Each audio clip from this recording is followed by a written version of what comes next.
All right, ladies and gentlemen, I'm so excited to introduce a very special guest on the Rush Hour podcast. She's a mother, she's a grandmother, she's a small business owner, she's my mom, she's Connie. How are you? Great, how are you? Are you excited or what? Yes. You asked me for pre-approved questions. Like this was That's what happens when you get older. When you get older, you want pre-approved questions. What are you going to ask me? Now, we had a nice conversation this morning that could have doubled as a podcast, but we can. I'm going to ask you about me. Oh. You're. You know what's interesting? I could give a bunch of different accolades, but you've been a mother in the 80s, 90s, 2000s, 2010s, and 2020. You've given birth in the 80s, 90s, or not 90s, and 2000s. Yes. So you done it. So maybe I can get some mothering advice. But your first two children, my sister and I, are Irish twins. What age were you when that happened? Wow, I didn't bring a calculator. You can be rough. 22, 21, 22. I finished up my junior year in college and got married soon after that. That's what's interesting is you've been a young mom and, you know, relatively speaking, an old mom with my younger brother who's 18 years younger than me. And I enjoy, and I'm sure this is common with a lot of, kids with their parents. I enjoy looking back on some of the parenting techniques. We did not have much TV. No. But we did have cable for I feel like a month. And then you got rid of that. No, yes. Well, that was, I think, when...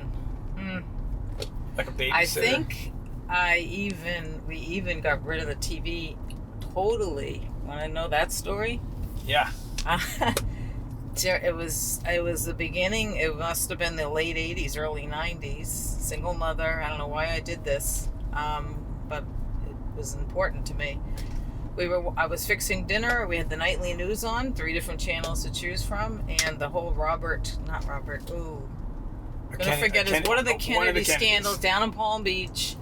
He was accused of doing something to a woman on the beach, and the details were way too much for me. And I said, "This is at dinner time. I have to hear this."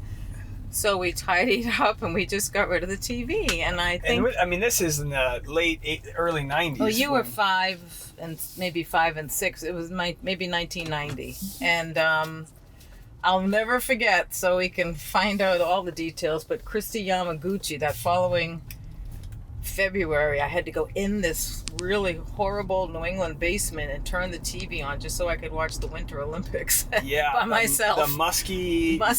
And people would come over to visit. No TV.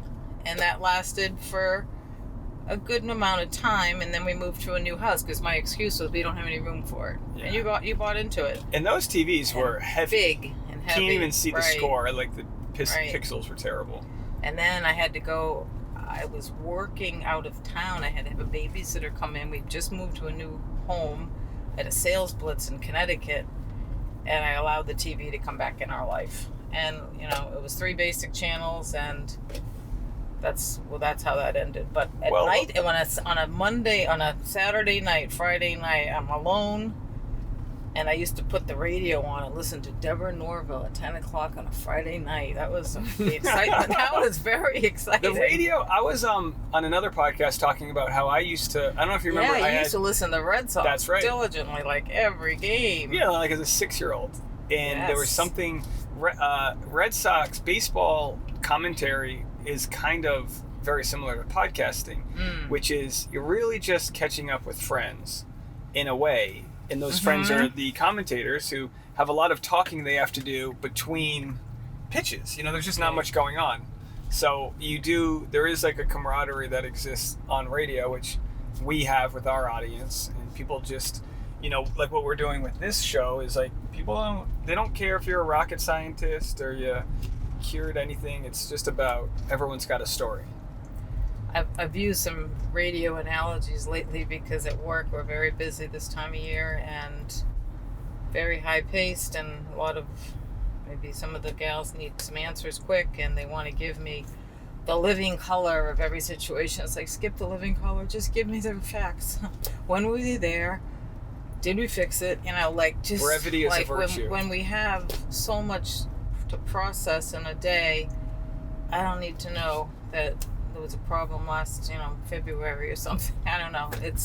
But anyway, I just think of that. There's the direct report, the guy got a hit, and then all of the extra stuff. That's what it is, the color commentator. Yeah, the color commentator has to add all of the boring stuff. Yeah, and that's a tough job. I don't have time for any of that. Just give me the facts. Move fast. I'm the color commentator with my show because I got to make content sometimes when there might not be any. Mm-hmm. But that is kind of like jazz when you play between the notes. It's all about, all right, what's a deeper thing going on here? Well, I mean, I don't mean to be heavy about any of this because it's all out of love and exploration, but my story is pretty interesting, I think. Right. I have an interesting story. And in your story is more interesting because you're the star of the story, which is got married young to my dad. He has passed, and I didn't have a relationship growing up with him, but you left him when you were pregnant with me, which is super fascinating, and also just goes to show how sort of bad of a situation he must have been in to not, come after me or, it's complicated. But I've met so many people, and I'll just say this because I do like a single mom Christmas wish list every year, and I have such a soft spot for that because, my sister and I, we never asked for much growing up, and we were pretty happy. I mean, there's always gonna be family dynamics, but you made the right call. There is zero bitterness from her and I. We didn't have a relationship we were losing.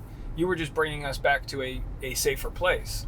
But what was that like in your season of life to make a bold move like that? Well, God was in charge, number one. Whew. You're going to get me crying. I'm already getting it. You don't have to talk about it. No, I think it's a good, we can talk about. No, it's great. We can talk about your spirituality. You brought it up, so I'll say this. I'll give you a second. I'll say this. I'm very spiritual, and it's everything. Some people are more religious, some are more spiritual. I find a way to, when someone says God or someone says their religion, I just look at it all as like a universal adapter. Are we all tapping into the positive energy that binds us? What do we call it? I personally don't care. But I do remember fondly how funny it was growing up when you were spiritual. And I wouldn't really understand it. And, I'd have a baseball game. I'm like 7. And you're like, just visualize you're going to get a hit. And I'm like, Mom, what does that mean? You were big into visualizing things and, wow. Imagining all the positive things, and I think that wore off. Well, it's funny because your Aunt Pauline and Michael are beautiful singers, and they recently sent a rendition of scripture, and it was the Prayer of Jabez. And you were very big on reading the Prayer of Jabez every day, and that's enlarged my territory. Make my life. You knew it better than I do. It was a book that was given to me, and it was the anti. I think there's like a poverty complex that exists with certain people where you want to like wear it on your shirt that like life's a struggle. Yeah. And even with Lent, they always say don't look tired. It's not going to help you to feel like you're suffering.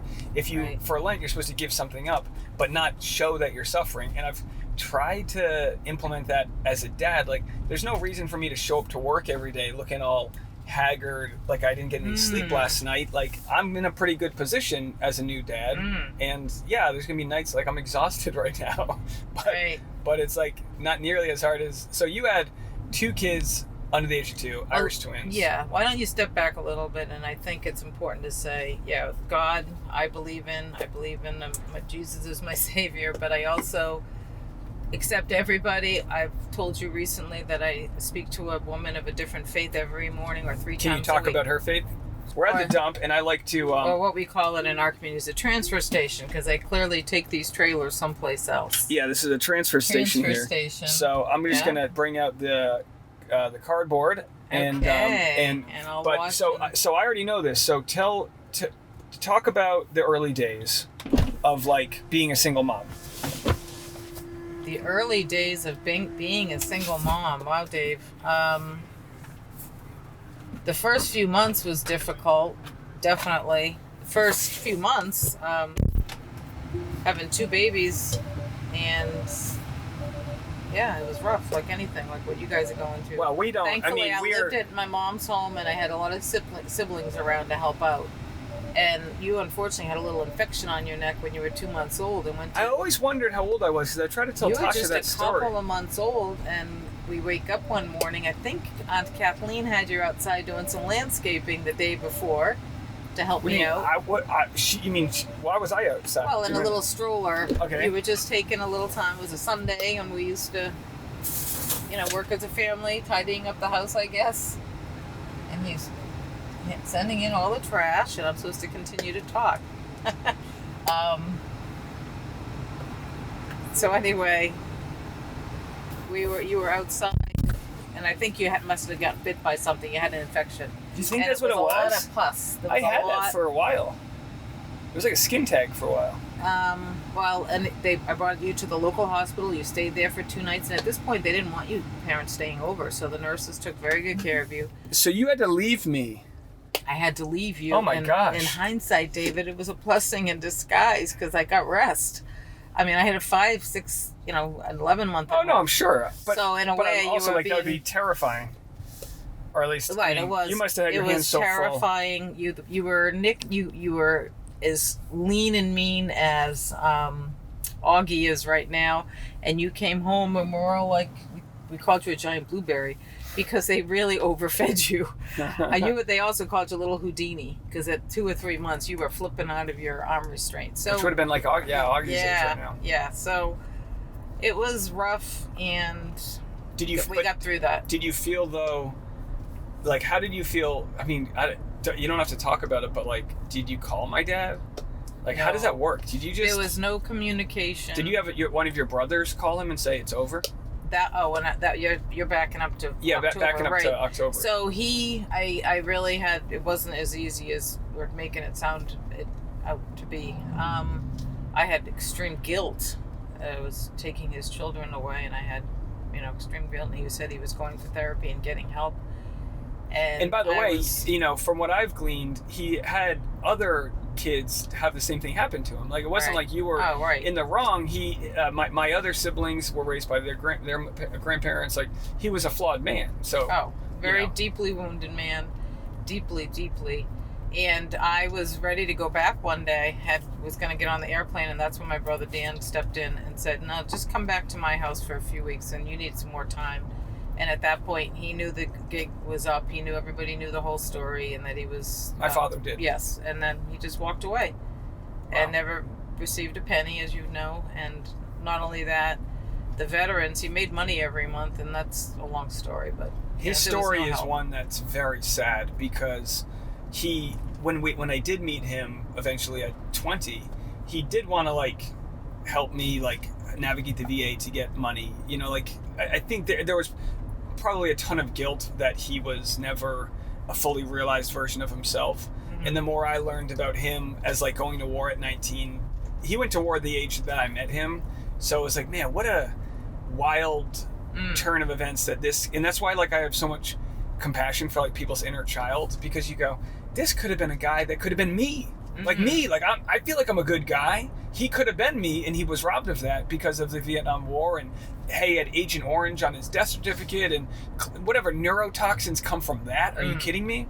So, by all means, you're not shouldn't be forced to bear the brunt of that. And you aren't either. Like I say, things work out for a reason, and everything. I never had a chance to hate a dad. I just didn't know him. But I've also often said I would much rather have ever been in the situation I was in at 21, 22, to have to go back to college, get a degree, get myself financially in gear, rather than people that are going through divorces at 50, 60 and don't know what they're going to do, So, and boy, to share his story, because here you are thriving. In his story, he passed away, I don't know, 12 years ago, like it was before Tasha and I were together, and on his deathbed he had a veteran helping him out, like a guy by his side, and everyone was kind of happy that he had this guy. And then afterwards they find out the guy robbed him blind. The guy had him transfer all of his money over to him, and he didn't have much, but it just goes to show, like, this was the life he was going to live, which was like a life that could never get control of, like, who he could have been. And you might be the opposite. You took control. Well, I think ultimately it's also good for if there's anyone that has struggling with a marriage or a bad time. Hey, marriage is tough. Everyone knows that, no matter if it's good, bad. Relationships and learning how to heal wounds together, I believe, is a daily process of communication. And if anyone needs help, it's like there is help out there, and you just need to step away and make sure you're in a safe house or wherever you go, because there's hope. There's hope for those people. And it was easier, I think, not having to have shared custody. The poor children now that have to go from one family to another, and that's difficult, I believe. The juggling of children nowadays, and I just think you had it a little bit easier as far as that goes. Yeah, I mean, you had you worked in sales, so you had to be on the road a lot. I still remember your beeper number, 617-674-7843. And I probably only know 3 numbers, but that number is kind of burnt into my head from 5 years old. And, we used to call you, and you'd have to pull over and go to a payphone. I mean, what a time. How hard it was to, you're a single mom there. But I don't know. I just, when we had the wedding almost 2 years ago, I think you and I have something in common. That we're pretty much wear our emotions on our sleeves. And you had a nice cry. Wow. And it could have been for a lot of things, but it could have just been happiness. It's so exciting to see 5 right now, 6 kids that have families and doing well and growing up, and to visit you in your own house for the first time, and you and Tasha, and to see a ready-made home. The other children had to get starter homes in their 20s, and to see how exciting it's funny how we missed that with the whole crisis. We aged out of a starter home, right? And it's fun, but it's all this new relationships. It's all good, and to see grandkids and how fast life goes, and how to try to enjoy it all. What,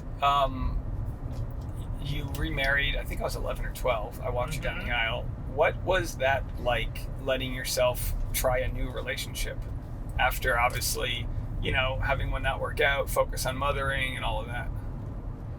That, have you studied your attachment type? Did you know? No, but I knew that I had kissed enough frogs, or I don't think you probably have that many memories of even me dating that much. No. And I kept it very low key. But how do you meet Luke's people? How do you go on dates? Well, we were set up, and Luke had a spiritual story about it, and I believe I did. But talk about visualizing. I mean, I think ultimately, I used to drive by this beautiful home, and I always admired it and didn't know anything more about it. Little home on the hill right off the main road. Yeah, but you'd see a lot of cookie cutter homes being built in the late 80s, early 90s, and I always I would take people out of the way to show them this well-built, slate roof and just a nice home. And then how years later, when I was introduced to him, I'm a little off on colors, and this friend called it a blue house, and I always thought it was a greenhouse, and I didn't put 2 and 2 together. So when we went on our first date, he hadn't dated in, 25 years. And newly divorced. Everything was legal. Everything was signed. Both single Separate parents, homes, but also his kids were almost identically the same age as my sister and I. Both. But I just felt his family. There was a lot of judgment with people that she has 2 kids. That was a bad thing, and how his family has embraced deeply life on all levels. Life is good, and they totally embraced Chase and David right away, and included us all, and had a deep Catholic faith, and I admire that. We were going, the night I went on my first date, we were asked to be bringing the Eucharist up on the altar, which was a big step. You went on a date with him to church? No. Oh. We had to go to Mass on a Saturday night, and we were bringing the gifts up on a Saturday night. And that was a big improvement. My mother, the Catholic Church has evolved. She wasn't allowed to do certain things when she had marriage problems. So that was a big difference, that me as a single mother with my 2 children were in a church and allowed to bring the gifts up. An hour later, I'm going off on a date. And I wasn't really into it at all. I was so cynical. I was like a little just... So date with Luke? Yes. Okay. And I I used to kind of meet somebody and I'd already have the wedding planned. This one was not the case. I had my walls were up. So I think it's what men like. I think men want the chase a little bit. I just read something that fits Tasha perfectly. That is, something's triggered in men when they feel a little pain and annoyance from a woman. So in your case, you are always like, hey, we should renovate this. And I'm sure he loves it, but it's also like, it's a challenge. So it's like having a challenge. I think it's changed quite a bit lately, and it's more, let's buy this one. I can't deal with anymore. Yeah. Let's do this new project now. Sorry. So your walls were up a little bit? So my walls were up. I wasn't interested. I know. We had already been on one coffee date. I'm sorry, and I didn't want to go on a second date. The real date, and I had a dream, because a friend that introduced me was real, like, crunchy granola. And I had a dream that he was going to wear Birkenstocks on the date and be like Yule Gibbons. Yule Gibbons in the day would eat granola, and I just didn't know. So on our first date to a very nice restaurant that I used to work in, and he ordered a big Chateaubriand. Christie's? Yes. Oh, okay. He eats meat. R.I.P. Christie's. He eats meat. Yay. And then I liked him, and then I still didn't know where he lived, and I got to know his story. He was you still didn't know where he lived? No, I didn't, and I was so happy about that, because all of a sudden he was talking about his mother and how, well respected she was in her art community, and very well known actually, and he had such respect for his mother, and that's the first sign. If a man likes his mother, that's important. So basically the rest is history. So when did you find out that he built the home? I'm sure there was a second or third date, but we didn't think we could afford to live there. He had it rented out. And you, myself, and my sister were kind of bounced around I was in the 2 process years. of buying my first home.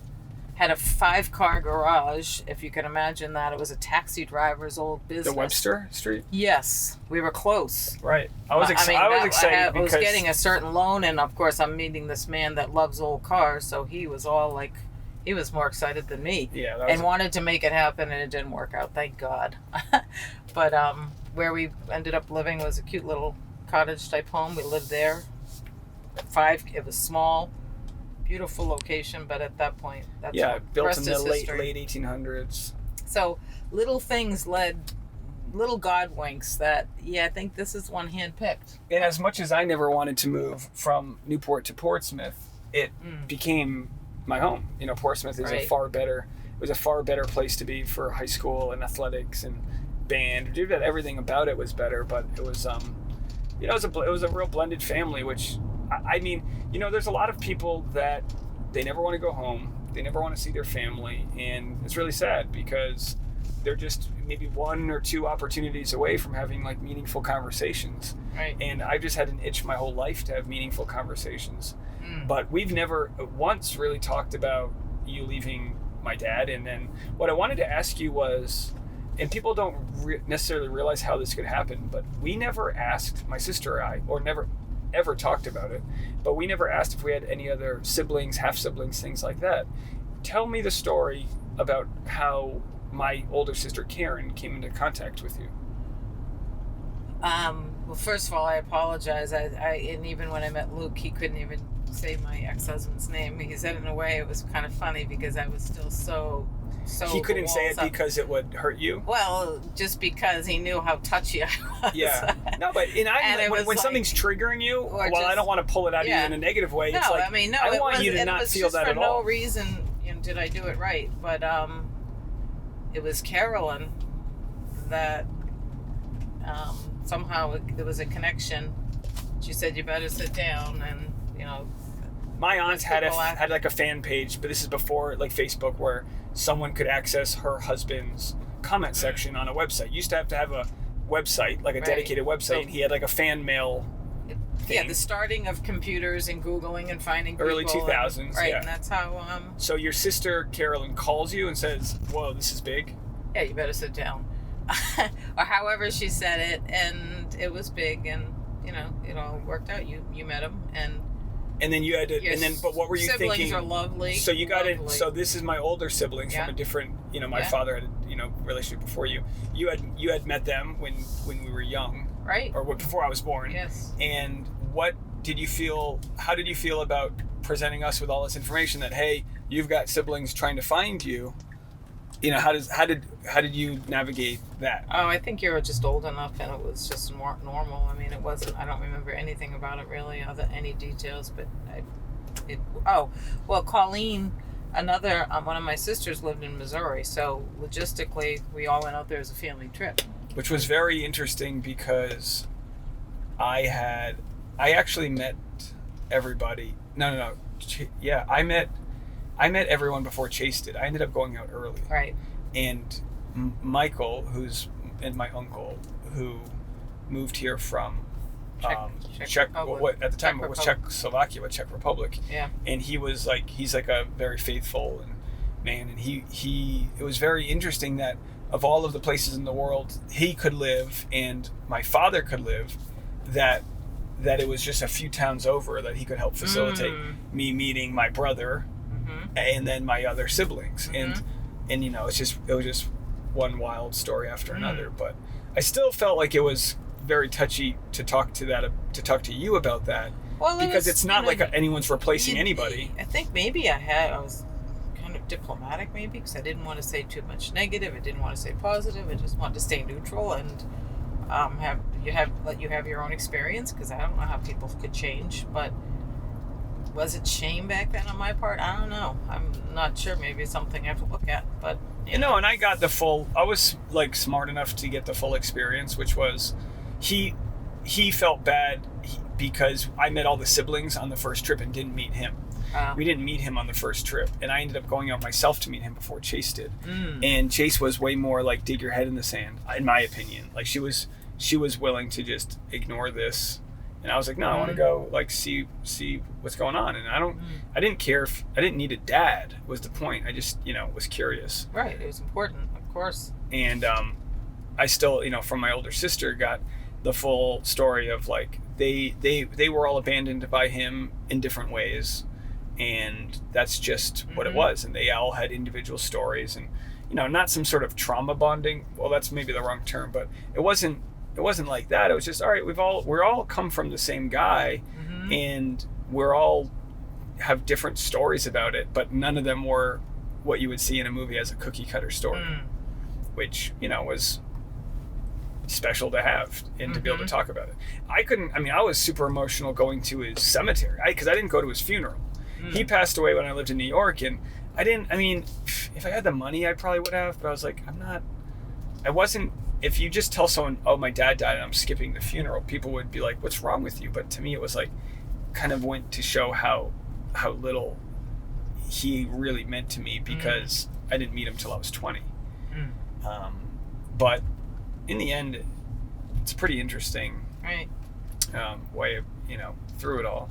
And I credit my stepdad for a lot of great things in our life that he was able to help provide. And you and him are a good team, even though you might, anyone who's a team probably feels like you kind of push at each other's weaknesses, and it's like always like a yin yang thing. But can you, before we go, tell me a little bit? I know you're not supposed to talk about the 12-step program, but can you tell me about how that has been something that you've incorporated into your life? Well, I've been touched by the 12-step program since I was in 8th grade. So my mother introduced me to it.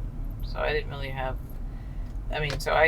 she was deeply religious. Your grandmother, who passed away just 2 years after I came home, so that was difficult. Came home for her party, and then she came down with a disease, a problem. So, but it's an amazing program for recovery. It's based on the Bible, the Westminster Bible, I want to say. I'm not positive. I don't have all the history. But it's a deep program on how to work through your hurts and pains, and how to try to stay in your lane, and know what you got to be involved in and what you don't have to be involved in. And I've gotten a little deeper with it through the pandemic. I reached out to new people. I think we are all faced with fear of what was going on in the world. Did your weight journey happen during the pandemic? I think the deep physical recovery, but I was going to meetings, when you were young. I was getting babysitters. And so thankfully, I think I had been exposed to it, but on a much deeper level now. And I try to live one day at a time. And there's a lot of hurting people out in the world now between gambling and pornography and overeating or drinking and drugs. And I'm a big proponent in finding help, finding you someone said this you can earlier talk today, to. like all of the, like I have like a sugar addiction, like certain foods I'm just like can't get enough of. Then I get brain fog, and I lose my creativity. I get anxious. All these things, it took me years to learn, come from me not having like the proper, fuel running through my system. But you said this earlier today, which was interesting, that it's all about like silencing all of the different things. So if it's too much TV or too much booze, like everybody, like we're all guilty, or too much work, we're all guilty of putting things in our way to keep us from listening to God. Yeah. For me, I mean, you can't listen if you've always got this today I'll do things differently, I'll go on this diet, and everything is always consumed with rush, do. And I wake up early in the morning, as you know, and I try my best to just have some quiet time, whether it's centering prayer or two-way writing. I'm not a big writer. It's not the tool I like to use. And it's interesting. I did a workshop, and you just pick up your pen and you just start doodling and seeing where it goes. And it's kind of a new thing I'm trying out. Again, like I said to Tasha today, sometimes just starting anything is monumental. I said David can go right in his office and just pick up and start. Well, with me, I can only do that because I finish it right away. And a lot of ADHD and resistance is when you have a project you can't finish right away. Right. So like taxes, you're just like, I can't do tax. You don't want to do that stuff like that because it's so monumental. So I have the carrot dangling in front of me because I don't get paid unless I do it, and I'm going to be done with it. But That's the reason why I can do that and not write a screenplay. Well, that's funny you say that, because I think when I was involved in community work, and I still am involved in community work, but to plan something out a year is to me like, where I, beginning and an end, we got a goal, let's do it in 3 months, let's figure out who's doing what. That's so much easier than the and there's you can't have like you can have goals that are yearly, but yeah, I mean, I'm just a shoot from the hip. I'm not good with long-term thoughts, but we laughed with each other because sometimes it's today I had all the time in the world. This morning I was off of work and it took a while to get the engine revved up. But I love that you guys are here. It's you guys are small. You guys are business owners, and to take you out of your element. It was great when you joined us in Mexico for the wedding, and this is a little like obviously less people to talk to, so it's been great. Did you enjoy our drive? Proud of all my children. I have to make sure they hear, all the children hear how proud I am of every one of them, but it's a different experience for us to be here. Well, we have a lot of pride showing you guys that we could get a home. It took a long time. You were like, it's fun to see your emotions because you get all tickle pink and you exude joy, and that's all we should. We live in a great country, and you've got a great community you live in now. Not that you didn't before, but I don't think it would have. It's a little bit. It's a little easier to get to know people when you're in a smaller area. Yeah. But we had that, like when we lived in a building, like you'd get to really know certain people and be, have a community. And the community, and I was, the sense of community that everybody needs. And we just went to the transfer station, and they're having squabbles in our town about closing the transfer station. And Luke shared with you the story that one woman got up and said, during the pandemic, I'd go every day, maybe 3 times a day. It's the only time I had community, or I could talk to a live That's why person. I'm so mad about. That's why I'm so mad about the self-checkout. Some people just want to say, like, I like to go to Trader Joe's and talk to somebody, and I don't need that. I'm not an old person who doesn't get out, and I still like to do that. So maybe we can all find ways to keep that community. Well, there's got to be ways to, and I'm, My term is FOMO. No, it's FOMO is fear of missing out. I have JOMO, joy of missing out. So I kind of sometimes have enough and don't need to see anybody. Yeah, but if you didn't have the job you had, there would be a threshold at which you're like, all right, I need to go. I need connection. But you get that enough that you don't, like, your love language is filled up when it comes to like having this, being the center part of a business. You're getting those interactions that someone like Luke's mom probably didn't get when she was in her old age. She didn't get a chance to be out. It's at just work. interesting when you get older to see how different people tick and what they need. And a good friend, we went on a conference together, and we were like thousands of women screaming and yelling, and 10 o'clock at night I couldn't wait to get back to the hotel, and she was raring to go some more, and I'm like, no mas. No, I'm done. Raring to keep talking and chatting, and I'm like, oh, sleep, please. Well, you'll have the joy of missing out. Well, in this convo, thanks for doing it. Do you feel good? Do you feel like it went good?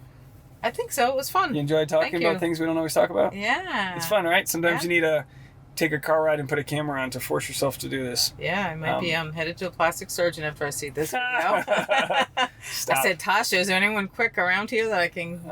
yeah. Well, once I get a sponsor, I'll let you know. Well, thanks again for doing it. Right, That's our episode of The Rush. Love you too. The Rush Hour is a twice-daily pop culture and entertainment news podcast hosted by stand-up comedian Dave Neal. Life's too short for a boring ride, so join Dave as he covers the top news stories of the day. Don't be caught clueless at the water cooler. The Rush Hour with Dave Neal features all the viral TikToks and podcast clips you need to hear. Plus, feel-good stories and some motivational stuff, too. A perfect complement for your commute. Featured in Time Magazine, Washington Post, and Us Weekly. Get your Rush Hour on today.